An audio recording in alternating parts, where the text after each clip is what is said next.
सोचिए एक high voltage political court room drama. एक तरफ छत्तीसगढ़ के फॉर्मर चीफ मिनिस्टर और सीनियर कांग्रेस लीडर भूपेश बाघेल, दूसरी तरफ इन्फोर्समेंट डायरेक्टरेट जिस पर अपोजिशन लीडर्स को टारगेट करने का इल्जाम लगता रहता है। Coal scam, liquor scam, Mahadev betting app, rice milling scam, DMF scam, ऐसे हाई प्रोफाइल केसेस का एक पूरा माउंटेन उनके खिलाफ। और बीच में सुप्रीम कोर्ट, जहां बाघेल एक ऐसा लीगल वेपन तोड़ने आए हैं जो ईडी को उनके हिसाब से लिमिटलेस पावर देता है, section 44 of the prevention of money laundering act. और ये सब काफी इंटरेस्टिंग हो जाता है सुनने में जब ऑलरेडी पीएमएलए के कई पार्ट्स की रिव्यू सुप्रीम कोर्ट में चल रही है इन्हीं एलिगेशंस पर कि इस एक्ट ने ही ईडी को बहुत ज्यादा पावर्स दे दी है। तो क्या इस केस में supreme court bench of justices Joy Mallya Bagchi and Suryakant ने भूपेश को रिलीफ दी है और उनकी तरफ से मौजूद सीनियर एडवोकेट कपिल सिब्बल के कौन से आर्ग्यूमेंट से कोर्ट ने डिसएग्री किया है, सब कुछ इस वीडियो में देखते हैं। अब भूपेश बाघेल का टारगेट था एक्सप्लेनेशन टू सेक्शन 44 पीएमएलए, जो सिंपल लैंग्वेज में ये कहता है कि ईडी एक बार चार्जशीट फाइल करने के बाद भी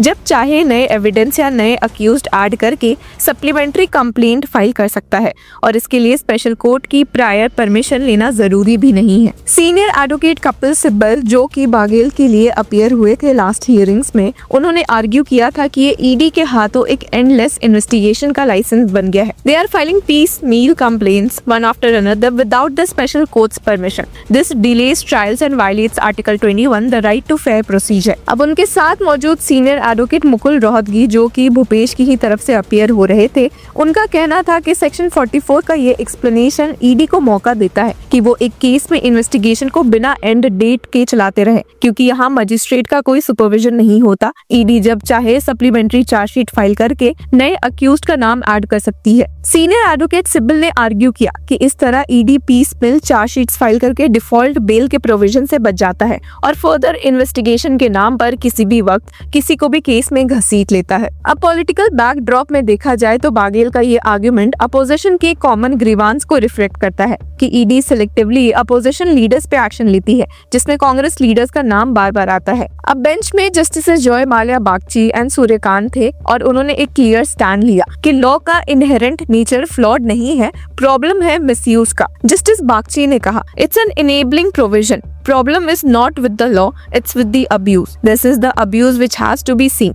It's about breach in individual cases. It's not a constitutional flaw in a legislation. यानी कि जस्टिस बागची ने एक्सेप्ट किया कि लॉ का मिसयूज तो हो रहा है। उन्होंने ये भी एम्फसाइज किया कि इन्वेस्टिगेशन किसी एक अक्यूज्ड के अगेंस्ट नहीं होता, वो ऑफेंस के अगेंस्ट होता है, and that the law did not confer any power but recognising a residual power in the investigating agency to unravel truth. There can't be an embargo in the authorities pursuit of truth. यानी कि justice Bagchi ने clear किया कि सच को सामने लाना ultimate goal है और अगर सच को ढूंढने के प्रोसेस पर रोक लगा दी गई तो जस्टिस का पर्पस फेल हो जाएगा। जस्टिस सूर्यकांत ने भी कहा कि फर्दर इन्वेस्टिगेशन का पर्पस हमेशा अक्यूज्ड के खिलाफ एविडेंस लाना नहीं होता, कभी कभी इससे अक्यूज्ड को भी बेनिफिट मिलता है अगर नए फैक्ट से क्लियर हो जाए कि वो इन्वॉल्व ही नहीं था। अब सीनियर एडवोकेट कपिल सिब्बल ने हियरिंग के दौरान विजय मदन लाल चौधरी जजमेंट का पैरा 263 भी कोट किया था। ED can bring further evidence during trial, further evidence can be brought with prior court permission,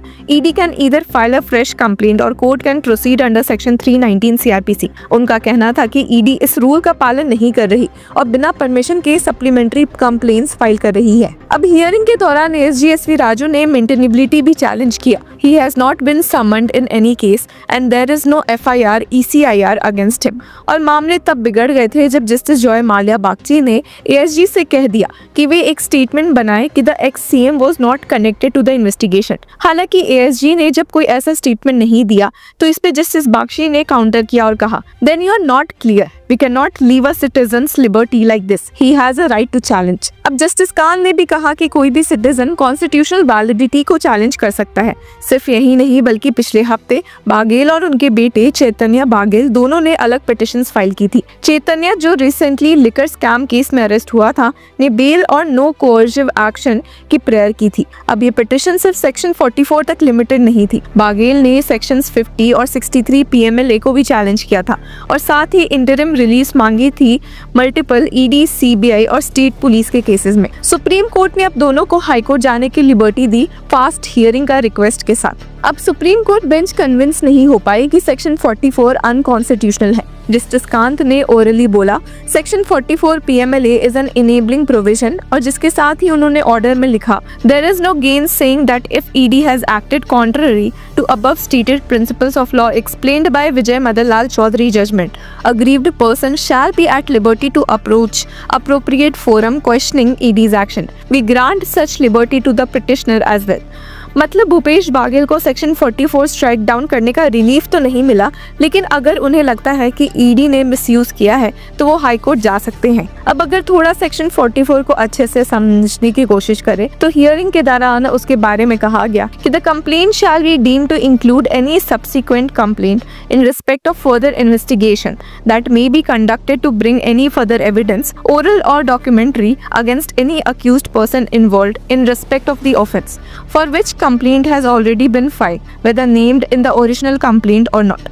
अब भले सुप्रीम कोर्ट बेंच ने एज सच भूपेश बागेल को रिलीफ नहीं दी, पर जस्टिस बागची ने मिसयूज का कंसर्न एक्सेप्ट किया, लेकिन ये भी कहा कि ये वायस चैलेंज का बेस नहीं है। अब आउटकम सिंपल है, लॉ सेफ है, रिलीफ हाई कोर्ट रूट से लेना होगा। पॉलिटिकल रीडिंग में ये ED के फेवर में एक बैलेंस जजमेंट है, लेकिन अपोजिशन के लिए एक नैरेटिव पॉइंट भी देता है कि ED के मिसयूज का कंसर्न सुप्रीम कोर्ट ने एक्नॉलेज किया है। तो बॉटम लाइन, भूपेश बागेल के लिए ये एक half win half loss situation है। सुप्रीम कोर्ट ने उनकी मेन डिमांड रिजेक्ट की, लेकिन एक ऑल्टरनेटिव रूट दे दिया। अपोजिशन इसे ED के अलिस्ड मिसयूज के खिलाफ एक सिंबॉलिक विन के रूप में प्रोजेक्ट करेगी, जबकि गवर्नमेंट ये कह सकती है कि लॉ का स्ट्रक्चर कॉन्स्टिट्यूशनल है। और अब असली सवाल, हाई कोर्ट में बागेल कितना स्ट्रॉन्ग केस बना पाएंगे जब पॉलिटिकल हवा ऑलरेडी चार्ज्ड है और 2025 से 26 के पॉलिटिकल कैलेंडर में करप्शन केसेस एक मेजर इलेक्शन वेपन बन चुके हैं। तो व्यूअर्स, आपकी क्या राय है, हमें कमेंट सेक्शन में जरूर बताएं। Until then, keep following Law Chakra.